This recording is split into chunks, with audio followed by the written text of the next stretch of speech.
Magandang araw mga kaibigan. Sa video po naman ngayon ay papakita ko sa inyo kung paano ko nilagyan ng tailgate damper ang aking Nissan MP300.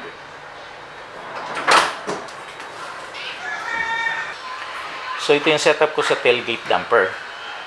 Yun nga palang tailgate damper na ito ay kailangan ng drilling.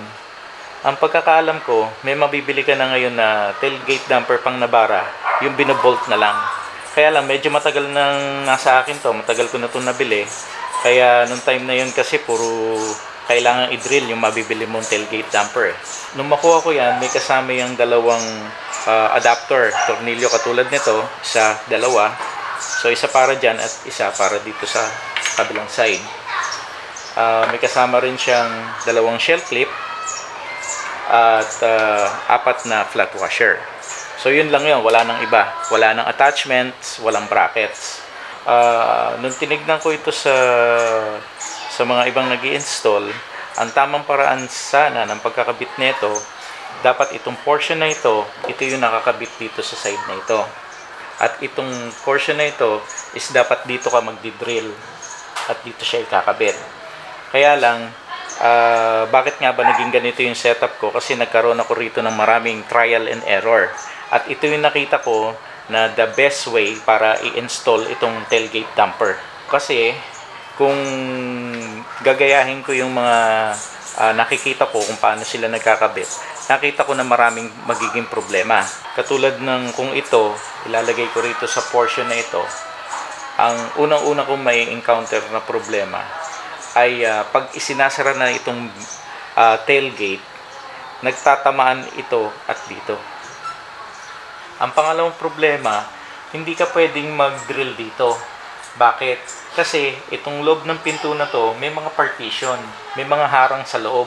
So, pag magbutas ka man dyan, yung kamay mo hanggang dito lang hindi mo may papasok yung kamay mo sa loob. Kaya hindi ka makakapaghigpit ng nut para dito. Kaya nga ganito yung naging setup ko kasi hanggang dito ko lang maaabot at malalagyan siya ng nut. So para naman sa bracket na ginawa ko, minaximize ko yung existing bolt. Yung unang ang ginawa ko, maikli lang hanggang dito lang. Tapos nilagyan ko dito ng butas. Kaya lang hindi yun nag-work. Dahil naging maikli yung travel nitong rod. Hindi naging effective yung damper or yung shock. Kaya ito yung pangalawang gawa ko ng bracket. Hinabaan ko na siya. Tapos nilagyan ko ng 3 butas for adjustment. 1, 2, 3. Nung nilagay ko dito sa unang butas, hindi pa rin ganun kaganda yung pagkabagal ng bagsak ng tailgate. Kasi humaba man yung travel nitong rod, hindi pa rin sufficient. So ang ginawa ko, nilagay ko na rito sa pinakamataas. Doon ko nakuha yung gusto kong bagsak, yung bagal ng bagsak niya. Kasi dito sa pinakamataas na butas, mas humaba na yung travel nitong rod. Ngayon, ang gagawin ko, i-dismantle ko itong tailgate damper, pati itong bracket na ginawa ko, para maipakita ko sa inyo kung anong materyales at mga sukat nitong bracket. At tapos nun, ikakabit ko ulit para makapakita ko naman sa inyo yung installation video. So ito yung bracket na pinakita ko sa inyo kanina. Ang materyales nga pala na ginamit ko dyan ay angle bar na 1 1/2. So ang gagawin ko ngayon, para makuha natin yung tamang dimension, tamang sukat nito, iti-trace ko na lang tsaka ko susukatin.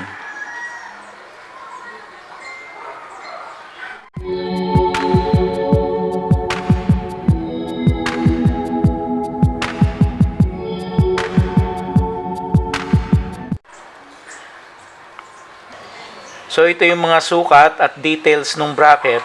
Pwede nyo naman itong gayahin at sundan. Yun nga palang ginawa kong butas dito para sa tornilyo. Sukatan nyo dito sa labi ng tailgate. Hanggang dito, ang sukat niya ay 11 3/8. Tapos, yun namang taas niya, dito ko naman sinukat sa labi dito, 1 inch. Ito nga palang tornilyo na nilagay ko, Dalawa kasi yung kasama sa package. Isang malapad at isang makitid. Yung makitid ang ilagay nyo. Kasi itong malapad na to, sinubukan ko rin to ilagay. Ang problema, masyadong umuusli dito.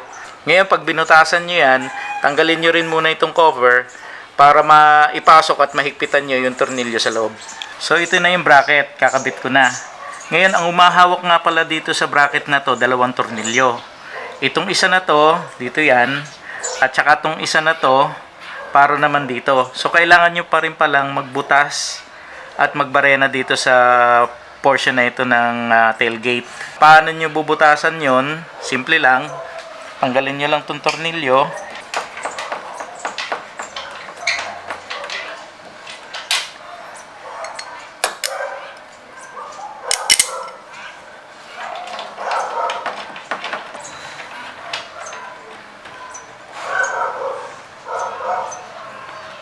Higpitan nyo lang to ng konti, kahit kamay lang. Tapos, kumuha kayo ng barena na 1/4. Yun nga palang ginamit kong tornilyo dyan, ang sukat nito 1/4. Ayan o. Kaya ang gagamitin ko rin barena ng pambutas 1/4. Kung wari, nakaganyan na siya, barinahan nyo na ng diretsyo. Kaya lang, ingatan nyo lang at pakiramdaman nyo na pag nabutas na yung bakal, huwag nyo ito todo kasi baka mamaya pati itong tail light mabutas nyo.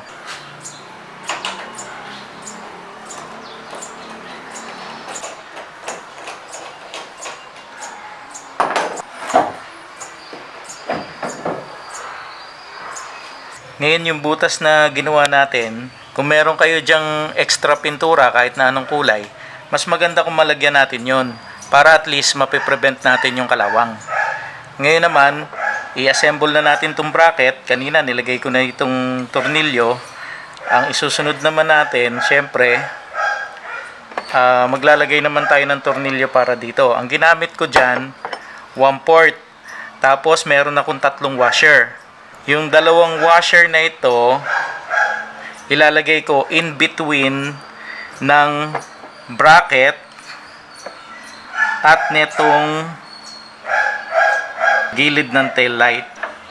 Ginawa ko yon kasi pag wala itong washer at kinabit nyo, meron siyang pagitan dito, may space.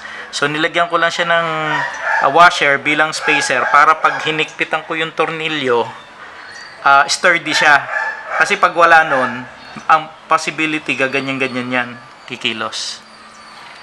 So okay, assemblein na natin.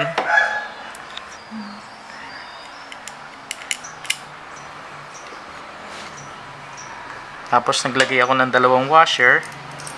At saka nga pala, dahil ang gagamitin kong butas dito is yung pinakadulo, yung nasa itaas, lalagyan ko na rin siya agad ng tornilyo. Dahil mamaya hindi ko na yun mailalagay dahil may ipit na siya. So, tinanggal ko muna uli itong isa para hindi ako mahirapang mag-set up. Ganito mangyayari dyan. Kunin ko lang uli ito. Kakabit ko. Higpitan ko lang muna ng kamay. Yan. Tapos, dito naman sa kabila,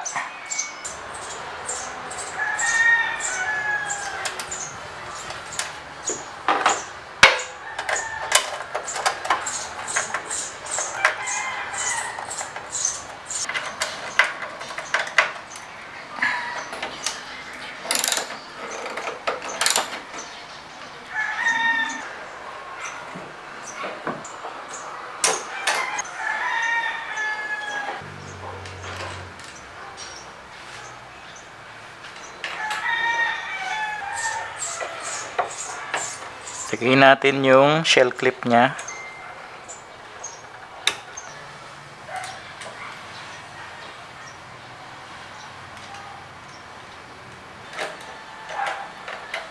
Tapos ko na ikabit yung tailgate damper.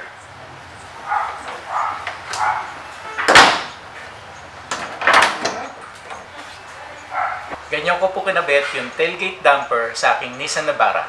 Kung merong iba sa inyo dyan na interested din magkabit ng tailgate damper, pwede nyo naman sundan yung video ko. Kahit yung mga ginawa kong sukat sa mga brace, pwede nyo naman gamitin. So, kung nagustuhan yung video ko na to, please share, like, and subscribe to my YouTube channel.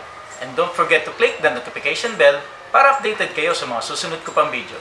So mga kaibigan, maraming salamat. Until next time, God bless.